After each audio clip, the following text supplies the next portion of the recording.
Berlin, au cœur de l'Europe, tremble.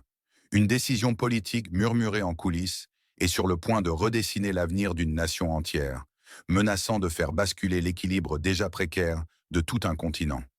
Le chancelier Friedrich Merz, figure de proue de la CDU, envisage de propulser Ursula von der Leyen à la présidence allemande en 2027.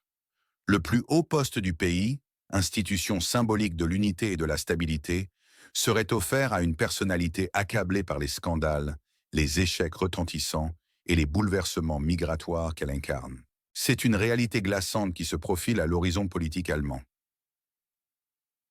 L'Allemagne, autrefois fière locomotive de l'Europe, risque de se transformer en une simple caricature d'elle-même, une valise sans poignée abandonnée aux caprices des vents politiques et des intérêts étrangers. Que se passe-t-il réellement derrière les rideaux de cette scène politique européenne? Pourquoi ce choix, suicidaire pour la crédibilité et l'image de l'Allemagne sur la scène internationale? La réponse pourrait révéler la vraie nature des jeux de pouvoir en cours. Le spectacle est loin d'être terminé, à moins que les citoyens ordinaires ne se réveillent et ne fassent entendre sa voix avec force et détermination. Les faits s'accumulent, implacables, et dessinent un tableau alarmant. Friedrich Merz a récemment déclaré l'État-providence allemand non viable. L'économie du pays ne peut plus financer le modèle actuel de prestations sociales. C'est une affirmation retentissante qui résonne avec une amère ironie, car en parallèle, les dépenses sociales ont pourtant atteint un record de 47 milliards d'euros en 2024. Et la tendance est à la hausse, inarrêtable, tel un train lancé à vive allure. Comment concilier ces deux réalités antagonistes? Est-ce de la schizophrénie politique ou un aveu d'échec retentissant des dirigeants? L'économie allemande, jadis modèle de robustesse, est en plein recul. Contraction de 0,3% en 2023, 0,2% en 2024, et les prévisions anticipent encore une baisse de 0,3% au deuxième trimestre 2025. Pour la première fois depuis les années 2000, le pays connaît 2 années consécutives de déclin économique, une spirale dangereuse. La production industrielle manufacturière a quant à elle chuté de 8% par rapport à son niveau d'avant la crise. Conséquence, 20% des entreprises allemandes ont déjà délocalisé leur production à l'étranger, une fuite silencieuse aux effets cataclysmiques, révélant une profonde crise structurelle qui ronge les fondations de l'Allemagne. Pendant que l'Allemagne se débat avec ses propres problèmes internes, 50,5 milliards d'euros ont été déversés entre février 2022 et décembre 2024 pour un certain pays, un voisin occidental. Pourquoi faire? 25 milliards ont servi à l'accueil des réfugiés de la nation connue, 17 milliards ont été alloués à l'armement et à la formation militaire, 6,7 milliards à l'aide civile et 1,9 milliard en soutien budgétaire direct. Plus de 50 milliards, un chiffre qui donne le vertige, surtout quand le chancelier annonce l'impossibilité de financer son propre système social. Où est la cohérence? Où sont les priorités? L'Allemagne est-elle en train de se saigner à blanc au détriment de ses propres citoyens et de leur bien-être? Les files d'attente aux banques alimentaires, les Tafel, s'allongent de jour en jour, contrastant violemment avec cette générosité ostentatoire à l'étranger. 5 millions de retraités allemands vivent au seuil de la pauvreté. La proposition de Merz pour Ursula von der Leyen n'est pas un choix de mérite basé sur la compétence, mais une manœuvre politique désespérée.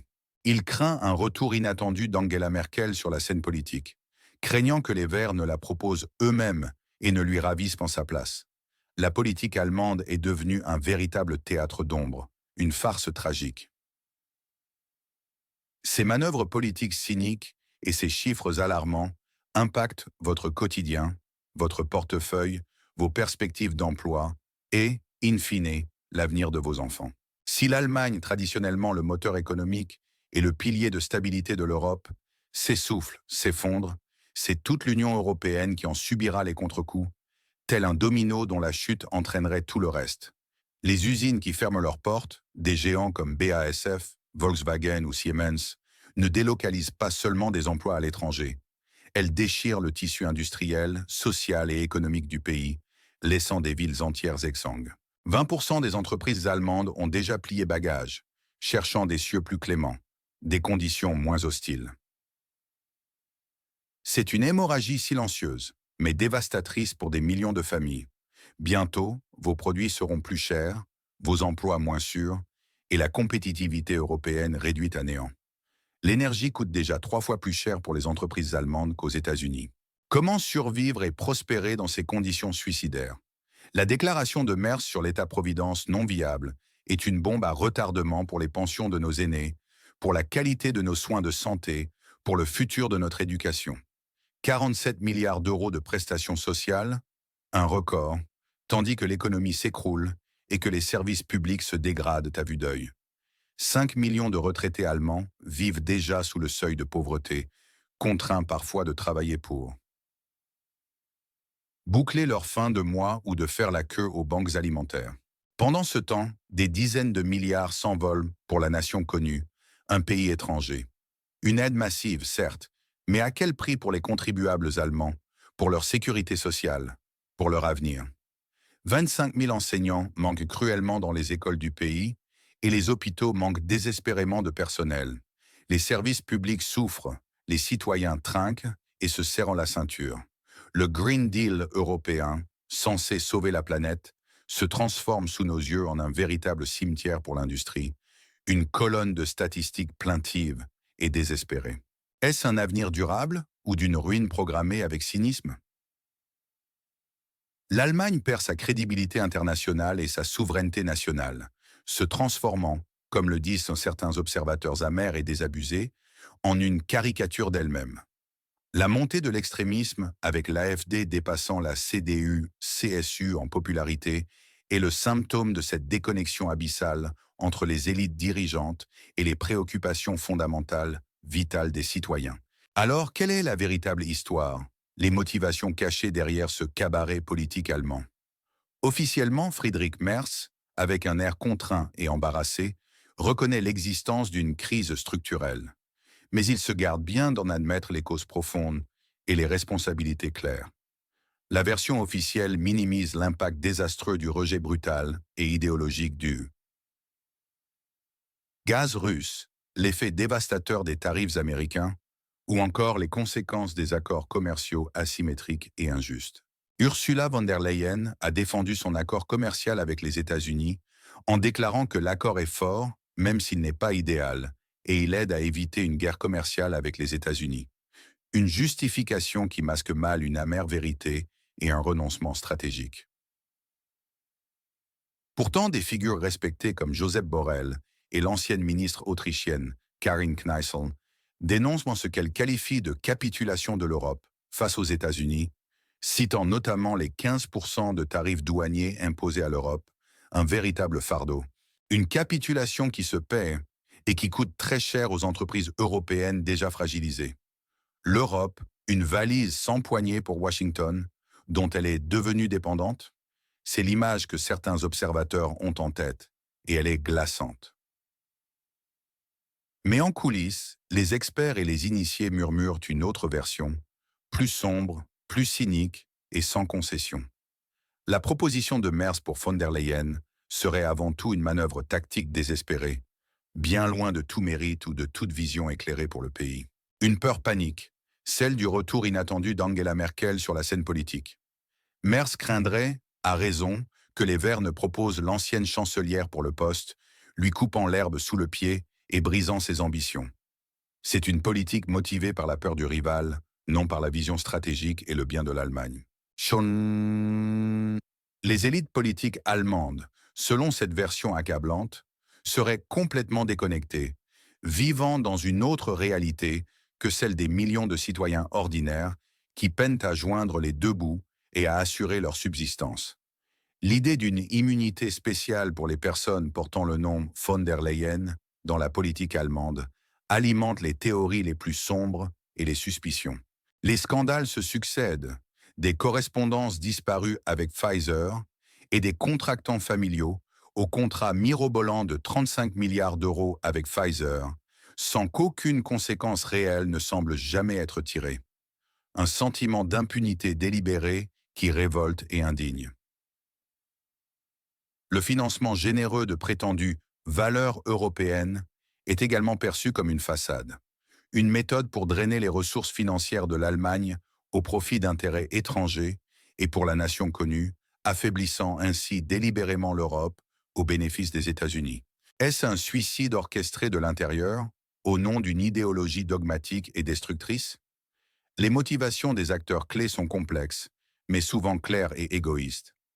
Merz, maintenir son pouvoir à tout prix, empêcher le retour de Merkel, se présenter comme un réformateur audacieux, quitte à prendre des décisions désastreuses et suicidaires. Ursula von der Leyen, accumuler les titres prestigieux, une véritable collection de tous les premiers postes, cherchant une retraite dorée loin des scandales de Bruxelles. Quant aux élites allemandes et européennes, elles semblent parfois faire preuve d'une fidélité aveugle à une idéologie, qu'elle soit écologiste ou humaniste, ou à des partenaires externes comme les États-Unis, au détriment flagrant du bien-être national et de la souveraineté. Une fidélité qui pourrait coûter très cher à l'Allemagne et à son peuple. Cette crise multidimensionnelle qui frappe l'Allemagne n'est pas sans précédent historique, même si sa virulence et son ampleur actuelle surprennent de nombreux observateurs et analystes politiques. Il est impossible de ne pas évoquer l'ère Merkel, ses 16 longues années de pouvoir marquées par sa célèbre politique migratoire de 2015 et son slogan « Wir schaffen das », nous y arriverons. Une politique désormais critiquée rétrospectivement par beaucoup et que Merkel elle-même a finalement reconnue comme une erreur historique. L'Allemagne n'a-t-elle donc pas tiré les leçons de cette première expérience d'une femme leader à la tête du pays, comme certains analystes le suggèrent avec amertume et clairvoyance? L'image de l'Allemagne, autrefois célébrée comme le moteur économique de l'Europe et le champion incontesté de l'exportation mondiale, est aujourd'hui brisée en 1000 morceaux par les chiffres impitoyables de la réalité économique. Le produit intérieur brut allemand a stagné, avec une croissance anémique de seulement 1,6% depuis 2017, une misère comparée aux 9% de croissance affichée par la zone euro sur la même période. C'est un décalage criant, sidérant, qui transforme l'ancienne locomotive de l'Europe en un simple wagon passager sans climatisation, traînant péniblement sa misère économique et sociale à travers le continent. Les décisions politiques récentes, notamment l'arrêt brutal et dogmatique du gaz russe et l'implémentation du Green Deal européen, sont présentées comme des causes directes, voire auto-infligées, de cette catastrophe industrielle et énergétique sans précédent. L'Allemagne, en adoptant ces politiques drastiques, s'inscrit non seulement dans une tendance de déindustrialisation européenne, mais de manière accélérée et, ce qui est pire, auto-infligée, comme si elle se tirait une balle dans le pied. La crise migratoire continue de peser lourdement sur les budgets et la cohésion sociale du pays, avec plus de 400 000 demandes d'asile enregistrées en Allemagne en 2022, engendrant des coûts sociaux insoutenables et un mécontentement croissant au sein de la population. Cette combinaison explosive de déconnexion des élites, de crise économique profonde et de politique impopulaire alimente inévitablement la montée inquiétante du populisme et de l'extrémisme. L'alternative pour l'Allemagne, l'AfD, dont la popularité grimpe en flèche, est le miroir de ce fossé grandissant entre la base et les dirigeants. Est-ce là une fatalité inévitable? Ou l'Allemagne peut-elle encore inverser le cours de ce qui ressemble de plus en plus à une autodestruction progressive et méthodique? Face à ce tableau alarmant et à cette tragédie qui se joue sous nos yeux, quels sont les scénarios d'avenir les plus probables pour l'Allemagne? Le pire des scénarios, c'est que le pays s'enfonce inexorablement dans une agonie économique profonde, devenant un patient gravement malade, amputé de ses membres vitaux, c'est-à-dire de son industrie florissante, pour prétendument sauver le cœur de la démocratie, selon la rhétorique lénifiante des élites. Cela conduirait à un effondrement social et politique inévitable, accentuant une vassalisation croissante de l'Allemagne sur la scène internationale. Imaginez une Allemagne qui perd toute souveraineté, devenant un simple pion dans le jeu des grandes puissances, sans aucune influence réelle. Le scénario le plus probable, malheureusement, est la poursuite de cette dégradation économique et sociale. Le gouvernement actuel, fidèle à lui-même et à ses idéologies, continuera d'user de sa rhétorique creuse et de maintenir ses politiques impopulaires, sourds aux appels de détresse de la population. La colère citoyenne montera encore d'un cran. Les manifestations s'intensifieront, mais sans un changement de cap réel et courageux, cela ne mènera qu'à une autodestruction progressive, lente mais certaine. L'Allemagne se dirige vers une érosion constante de ses fondamentaux économiques et sociaux, jour après jour, sous nos yeux. Et que dire de l'inattendu, mais toujours possible, dans un sens négatif? Le suicide politique de Merz et de son gouvernement pourrait s'accélérer de manière spectaculaire, précipitant la crise et transformant l'Allemagne en un sujet de raillerie internationale, un exemple patent de l'échec retentissant de la solidarité européenne. Les répercussions seraient alors dévastatrices, non seulement pour le pays, mais pour l'ensemble de l'Union européenne, ébranlant ses fondations mêmes et sa crédibilité mondiale. Dans cette équation macabre, qui sont les véritables gagnants et les grands perdants?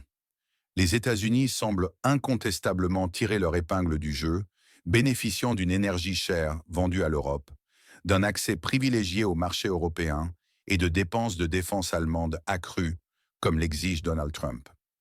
La nation connue, un certain pays, bénéficie également d'une aide massive, dont 17 milliards d'euros supplémentaires sont déjà prévus annuellement pour 2026 et 2027. Et l'AfD, par un rejet viscéral du système en place, voit sa popularité grimper en flèche, capitalisant sur le mécontentement général. Mais les perdants sont clairs, désignés, et ce sont les millions de citoyens allemands. Une pauvreté croissante, des impôts qui pèsent toujours plus lourd, des pertes d'emplois massives. L'industrie allemande, jadis fierté nationale, est contrainte de fuir. L'État-providence est au bord de la faillite. La souveraineté et la réputation de l'Allemagne sont en lambeaux, humiliées sur la scène mondiale. Le professeur Schnitzer l'a averti avec gravité. Si le gouvernement ne change pas de cap, les fonds sociaux s'effondreront. Une perspective terrifiante qui se profile à l'horizon, menaçant la stabilité de millions de foyers. Alors, la question brûlante, celle qui nous hante tous et qui doit vous réveiller, demeure. Cette Allemagne, jadis le pilier indéfectible de l'Europe, capable de relever tous les défis, peut-elle encore se relever de cette spirale descendante, ou est-elle irrémédiablement condamnée à ce suicide politique dont parlent tant d'observateurs critiques et clairvoyants? La situation est grave, le temps est compté, et l'inaction n'est plus une option. Nous avons désespérément besoin de votre avis éclairé, de votre analyse pertinente, de votre colère justifiée. Que pouvons-nous faire, en tant que citoyens vigilants et responsables, pour exiger un gouvernement qui respecte enfin l'Allemagne et ses citoyens, qui mette fin à cette farce tragique et à cette gestion calamiteuse des affaires publiques? Votre opinion compte plus que jamais pour inverser le cours de l'histoire et réclamer un avenir meilleur. Laissez un commentaire ci-dessous avec vos réflexions et vos propositions sur la direction que prend l'Allemagne et ce qu'il faut faire pour la sauver. Partagez cette vidéo massivement avec tous ceux qui doivent connaître la vérité crue, loin de la propagande officielle et des discours lénifiants. Abonnez-vous à notre chaîne pour ne manquer aucune de nos analyses critiques et sans concession, et activez la petite cloche pour être alerté de nos prochaines investigations exclusives. C'est votre devoir de citoyen de rester informé. C'est notre mission sacrée de vous livrer l'information sans filtre, sans tabou, sans peur. C'est l'avenir de l'Allemagne et de l'Europe qui est en